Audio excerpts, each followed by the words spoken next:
Who is the next best person out there? Call him, tell him I want to have a fight with him. Oh! That is Hollywood right there. That's what he does. He stops people. He hurts them. Fabio Wardley with a seismic shock. Usyk!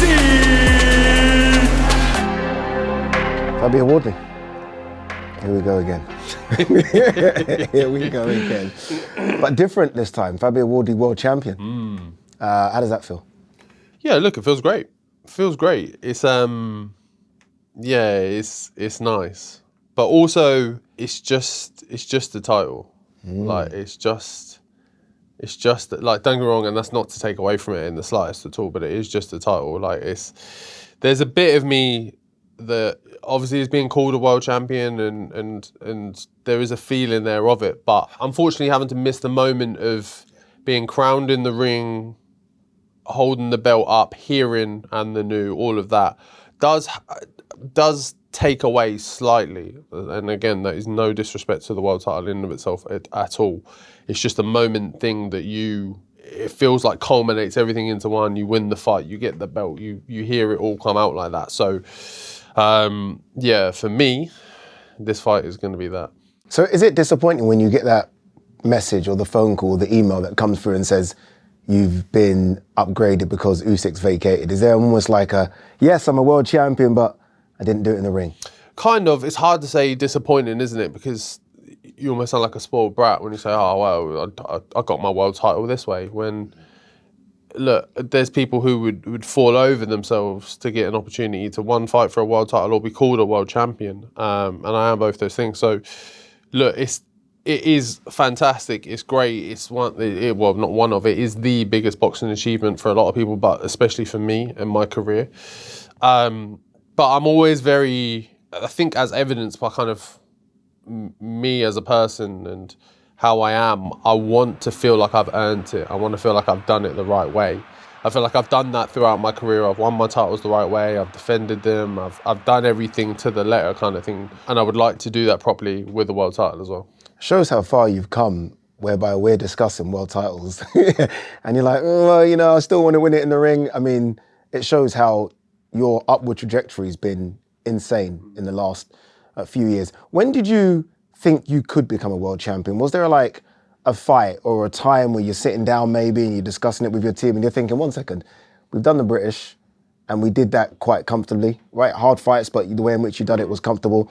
Was there a time when you felt like, dude, we can actually take this a step further and become world champion? Yeah, there was a point in my career where everything started to I really found myself. But I mean that as a fighter and as a boxer, I found my style and I really kind of tuned into boxing in terms of piecing it apart, not just only kind of watching tape and film on the side, but also in the ring, in the moment, being able to assess things, look at it and go, all right, cool, that's not working, change on the fly, do this, do that, do this, do this. And that kind of, and after it all, I kind of thought, that is world champion qualities there, being able to figure those things out. And I'm like, I've got that. I'm clicking, I'm finding those things. So from there on, I was like, I can do this. And then I looked at the top levels and I looked at those guys and I thought, I can compete there. Like I can beat those guys. Like I can, and that's not to take nothing away. They're great fighters. They're great people and they've got a hell of a lot of attributes. But I was also looking at them and think, hang on, I'm pretty good too. Like I can do this. Like I could beat these people. I was looking at box rate just before we started this, and you were number 2 of 1,635 heavyweights. Number 2 of nearly 1,700 heavyweights. Yeah. How did that make you feel, Fabio? Because I looked at it and I thought, this is just, again, I don't like to keep harping on about the story in the background because we've done that so many times, but you almost have to look back to know where you are now. And to be ranked number 2 out of that many heavyweights in the world, Olympians are in there, people that have been boxing since they were 5 and 6 are in there. You're number 2. Yeah, it does feel surreal. Yeah. It does feel surreal. Like I look at it and I think like it feels funny. Like again, it doesn't necessarily feel real because you see it on a screen and you look around and you look at the other names and you're like, what? I'm So I'm above that guy, and I'm better than him and him and him and him. And don't get me wrong, I have the belief and I have the faith, and I believe I am, but it just seeing it written down and like etched in is a different thing entirely. I, for one, I don't know how my opinion matters, but I think you are number 2 in the world, 100%. And I've said this, obviously, I know you've been goading Alexander Usyk, and hopefully if you come through this one, it's a fight we see. But I genuinely believe after the Joseph Parker performance, which still shocked me, that you're just going toe-to-toe with Parker. And I'm like, what's he doing? Like, this is crazy. I think you're number 2. I think you're number 2 in your story, number 2 in action, number 2 in everything. And who never knows, right? It could be number 1 soon. Why Daniel Dubois as a first defence? There are easier defences you could do. Why Daniel? Yeah, exactly that. Because there are easier, but what for? But like for what? I looked at the list of heavyweights, them top guys in the world, and you look at the top echelon. I call them the big 3: your Fury, your Usyk, your AJ. Those things. For one other, whichever reason, unavailable. Okay, who's under that? To me, was Daniel Dubois.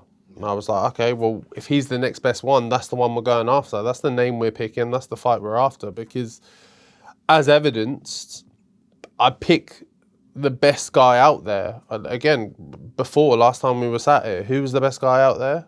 Aside from those top guys, it was Joseph Parker. Yeah. I said, okay, pick him, give him a call. I'd get in a ring and have a scrap with him. Why do you run to the fire like that, like Fabio Lowe? Like, most people do the risk-reward thing and they weigh up the risk, weigh up the reward and think, okay, there are easier options where I can make similar money. Why do you always run to the fire? Because I'm not here for the easy fights. They're not, like, I know myself and I know my character.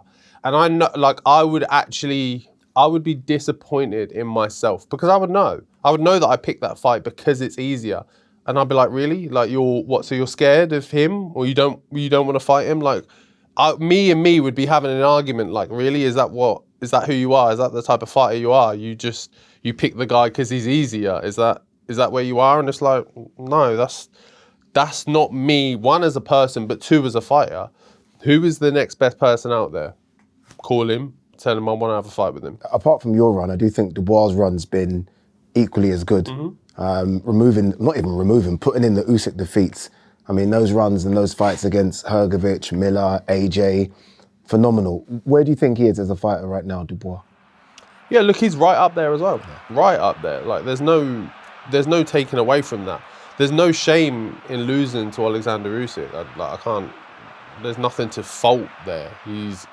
Not only is he a great fighter of our generation, but he's a generational talent in terms of spanning back. So, look, there's nothing really to look at that and go, oh, well, yeah, he's not very good because he lost to Usyk, because 99% of the division are going to lose to Usyk, at least on the form he's on and how he's been or however else. But, yeah, so I give him credit for that, and especially the run, like you say, he's been on as well. You know, when you look at that Parker performance, you would have watched it back, right? Did you learn something about yourself with Parker? I mean, Justice Hooney was a good performance, but ultimately Justice Hooney was someone kind of floating outside the top 15 in and around that. Parker was considered behind Usyk and maybe Kabial was that guy. You went toe-to-toe with him, not just in punch power, but in terms of boxing ability, which obviously is something you're learning on all the time. Did you learn more about yourself beating Joseph Parker? I learned, I don't even know if I learned, but it really solidified to me that I'm meant to be here. Like, I was in that fight and I didn't feel out of my depth at all. I felt comfortable. Like, don't get me wrong, I lost a few rounds and it ebbed and flowed and it had its back and forth like any good competitive fight will do. But I was in the fight thinking, hang on, I don't feel like I'm fighting for my life here, like I'm surviving, I'm just trying to make it through. I feel like we're having good back and forth here. I'm getting to him, he's getting to me a bit, I'm hurting him, he's coming back at me. Like, I felt like, hang on, like, if he's second best in the world or number 2 or however you want to rank him, like, if I'm going toe-to-toe to him and feeling fine on myself, where does that put me? So, yeah, it just really kind of nailed down to me that I'm really very much meant to be there at the top end of the division. And that's a big change from the Justice Hooney fight. Where in that fight, you're shaking your head sometimes, you're upset with yourself, right? And you needed to find something. So to make that change in that small period of time, I can't imagine the changes now you're going to make from Joseph Parker, Dubois. You almost seem to be adding blocks to your repertoire all the time. Yeah, look, this is the thing for me, especially. as said 100 times over, very late to the game, very much learning on the job and still learning on the job. So with each new level, I look at it and I go, okay, right, I didn't do that right. I messed up here. Fix that, fix this, fix that. Get in the gym, work on it, bring it into the next fight. Like I did with the Joseph Parker fight, because I said to everyone said, oh, well, look, coming off that Justice Hooney performance, oh, wasn't good. He didn't look very good, looked out of his depth, this, that, da, da. And I was like, guys, I'm learning. Like, I know I'm at the top end of the division, but I'm learning, I'm figuring this out. And all I figured out in that fight was X, Y, Z that didn't work. All that does for me is go, okay, cool, let's tighten up this, let's sort out that, work on this, go into the fight again, and look, it was cleaner, it was better, winning rounds, picking better shots, picking better placement. And all that proves for me is that although I am where I am right now, I'm still not even the finished article. I'm still learning, I'm still picking it up, I'm still getting better, I'm still figuring what works and what doesn't. Do you think you can beat Alexander Usyk now? I think I have the abilities to, yeah. I think I have the abilities to beat him, yeah. It's crazy, isn't it? It's a mad. I understand it's a mad sentence to say. No, it isn't. I think the number 2 should say they can beat the number 1. Yeah, like I think I have the ability, and in no way whatsoever am I trying to say that's a comfy fight. It's easy. I'm just going to clean him. Whatever else, it's going to be difficult, serious. But again, one thing you know about me is I'm there every minute, every second of every round. I'm in that fight. So look, I have what it takes to beat him. It's just kind of pull it off. Are those dream fights, Fury, Usyk, are those, I mean, your team have done well getting you the fights they've got you so far. I think they've made every fight at the right time. Are those fights that realistically can happen this year? Yeah, 100%. 100%. Get through Daniel, and then, look, we know how the landscape kind of wants to pan out, especially with the Fury, Usyk thing. AJ, different category. Obviously, we understand what's going on with him and all of that. So, but with me, look, coming through the Daniel fight, holding on to my world title, we know, look, if you want to put together that Usyk-Fury fight, well, you want to throw another cherry on that would be a world title. So, all right, come try to take it from me. Undisputed. Come give it a go. Let's see. Come give it a go, indeed. I was going to ask you, how does this fight play out? But then I look at your record and I know how it plays out for you. It's knockout. Yeah. Look, I'm not trying to do overtime. I'm not trying to do extra. And don't get me wrong, my last couple have gone a bit further than I've wanted them to, and that's credit to the opponents and them being good and having a certain skill set. But I think with me and Daniel, I think that much is obvious. It's just going to come together, and it's going to near enough. We probably won't even need ropes in the ring. It'll be there in the middle. It will just be trade. And look, see who comes out on top. Because again, that's the kind of Jekyll and Hyde side to me. The other bit that's like, okay, cool. Let's dig down. Let me look inside your soul. Let me see what you've really got. Like, let me hit you and see what happens to your face, and see if your eyes, and see if you look down, or see if you look to your corner. See if you look up for the clock and see how long you've got left. Let me kind of look at your soul and see what's really in there. It's very menacing. It's very menacing. Final one. Your team have taught you so much in terms of how to box. Do you almost feel like you've got something that can't be taught? I think of the Fraser Clark fight, the Justice Hooney fight, the Joseph Parker fight. When it does get really hard, you seem to rise to the occasion in those fights. Like when you're tired and having to find something, unlike a lot of fighters, you seem to be able to swim in those deep waters. And I don't think that can be taught. I think you've either got that or you haven't. Yeah, I think it is something innate in me. It's not like it's something we've worked on. No. And I've had 6 sparring partners and they've run me to the trenches and then they keep swapping and giving me the fresh one. Like, it's just not how it works. It's just there, and it's just a level of defiance where I'm like, no, like, okay, it's not going my way, no problem. There's still time on the clock. I've still got rounds, I've still got minutes, I can still get to you. I'm still here, like, I'm still in the ring.